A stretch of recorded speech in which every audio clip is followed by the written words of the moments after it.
This is the High School Crossfire. Welcome back. Resolved. My name is Renji Martha Gabriela from Rubaga Girls and speaker number 2 from Team Affirmative.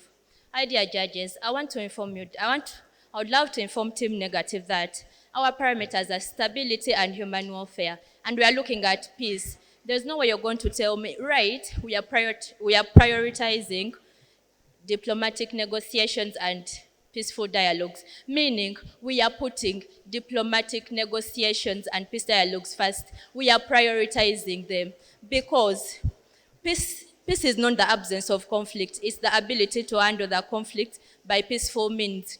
And according to the UN Charter, Article 41, it says, UN Security Council may decide what measures not involving the use of arms in case of any threat to the international peace, meaning the UN says that we shall decide any means that does not involve the use of arms.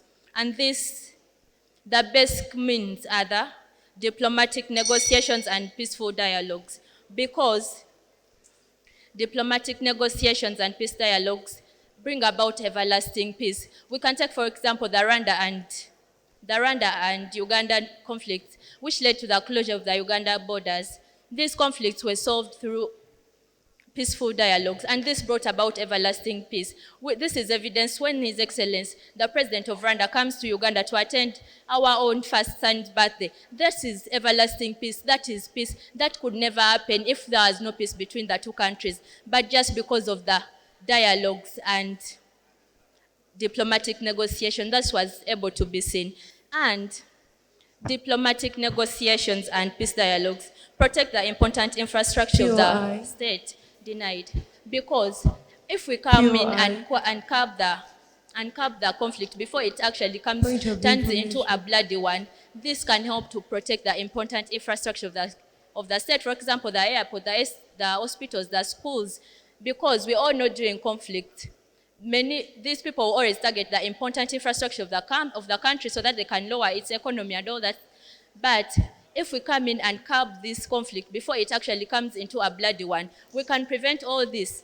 And diplomatic negotiations and peace dialogues actually help give room for humanitarian aids to be delivered to affected areas.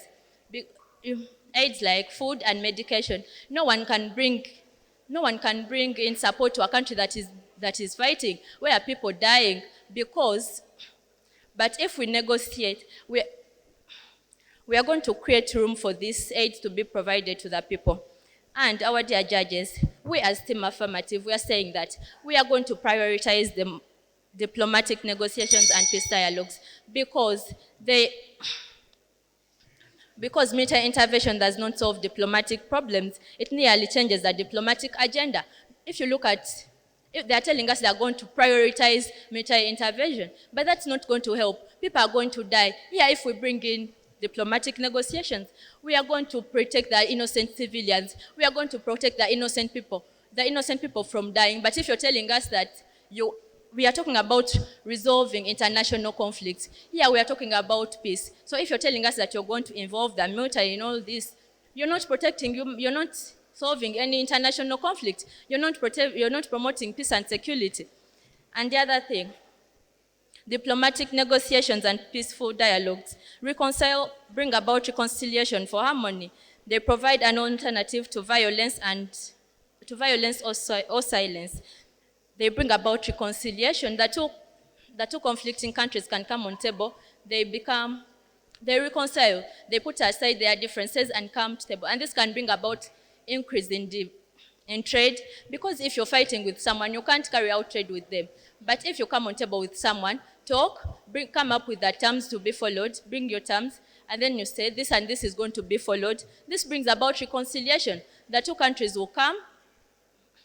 The two countries will make peace. I rest my case by saying military intervention does not solve any diplomatic problems, but merely changes the diplomatic agenda. Thank you so much.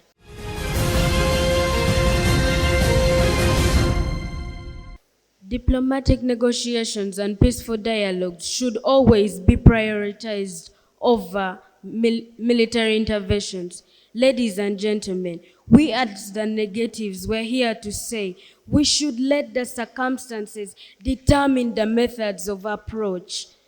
Letting circumstances determine the methods of approach can make us prevent making a wrong approach to another method. Take, for example, the World War II. On the 26th of June 1919, the Versailles Treaty was signed, whereby Germany was forced to lose all her territories as a punishment. Germany went back and came back and prepared itself and came back for the Second World War. International conflicts are of varied characteristics, and this therefore calls for a variety of diplomatic negotiations and peaceful dialogue. For example, the Hague Conferences in 1899, they were held to put an end to the World War I, but later, Kaiser William II, the German leader by then, walked out of two conferences. This meant that he wasn't actually even interested in these peace talks.